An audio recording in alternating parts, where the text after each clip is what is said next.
The recent discovery of a mountain of unread newspapers in a Sydney University basement has posed some very serious questions among the big advertisers about just what official circulation figures are telling them and whether they're being conned. Advertisers are pushing for more transparent, reliable and timely figures. And as Steve Letch reports, that could cause even more damage to the dwindling fortunes of the big mastheads.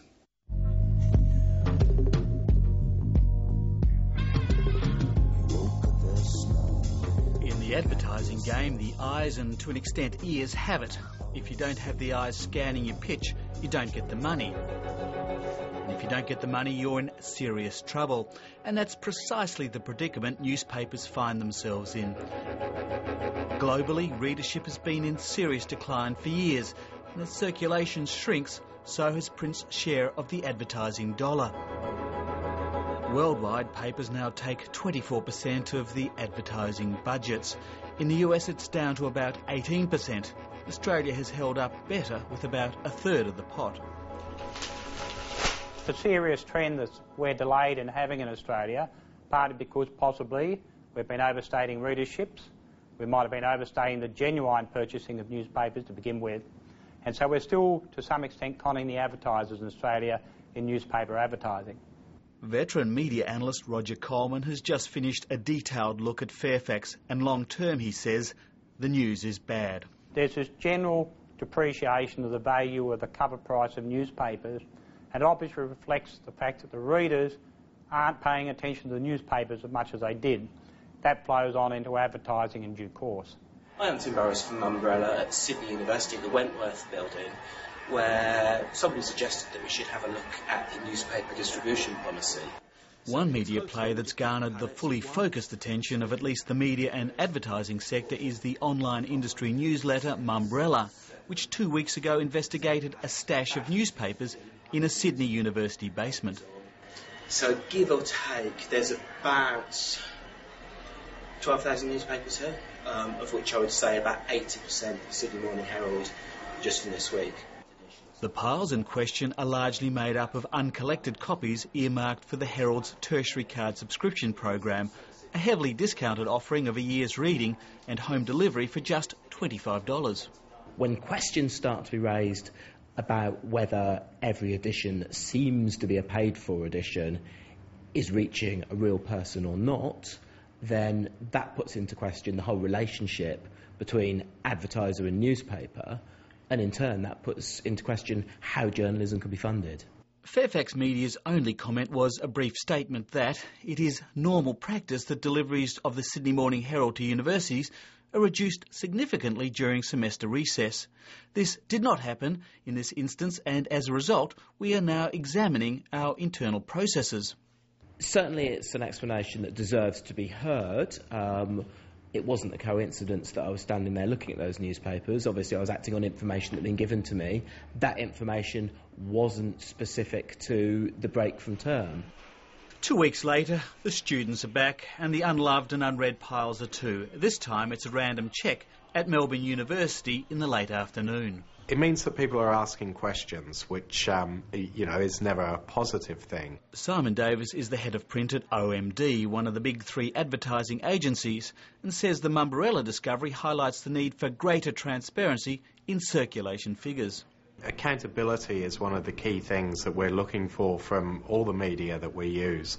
And what it does is it highlights that increasingly, particularly with newspapers, there are many different ways that that newspapers are being distributed, and these are examples of that. And I think it's important to note that there isn't any suggestion that these are things that are outside of the rules, but what it does highlight is that potentially there needs to be sort of a review of how these numbers are reported within those rules. The main principle of an ABC audit is to capture the intent of a purchaser, and it recognises that someone's gone out of their way to pay money to pick up a publication. Paul Dovis is the head of the Audit Bureau of Circulations, the independent body made up from publishers and the advertising industry, which draws up and oversees audit rules. So in the case of what's been reported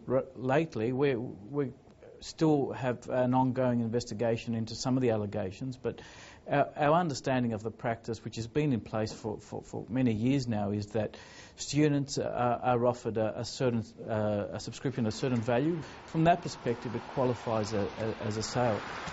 Later this month, the Audit Bureau members will have their AGM. Circulation rules are on the agenda, and the advertisers want a serious rewrite. In both the US and the UK, what you see is a model that gives you more information about how circulation is made up, both in terms of the overall distribution, but also importantly what is being paid for the copies as well. So you actually get a breakdown of copies that are sold sort of under 50% of cover price, over 50%, which gives you a much sort of clearer picture of all the different sort of mechanics that are being used to drive circulation. The other area of that I think is important is also looking for more frequent distribution of the information as well, and probably moving towards a monthly model rather than the current quarterly model. And that could put more pressure on advertising rates at a time print is already being squeezed viciously. So we're seeing internal destruction from the online opposition internally to their own paid newspaper. On Roger Coleman's figures, advertisers are paying 9 cents a reader for a full-page ad in the Sydney Morning Herald's Saturday edition, which is undercut by Fairfax's online offering at 7 cents a reader, while News Corporation's online Australian edition's just 2 cents a reader. We're seeing also the fact that newspapers are going to lose a lot of their advertising revenues purely because other media is going to become more competitive. I see TV ad rates tumbling across an average of the 3 channels that each one of the commercials have got by around 50% over the next 3 years. And in radio, which is 8% of media spend, we're going from 12 radio stations per capital city to 34 commercial station just from the digital conversion. So the amount of inventory from nearly 40% of the ad spend is going to more than triple. And I don't see how newspaper display advertising is going to survive holding its rates against that sort of warfare. In the media wars, it's the big budget advertisers who have the heaviest artillery, and if the newspapers don't listen to their demands, the papers may well find themselves looking uncomfortably straight down the barrel.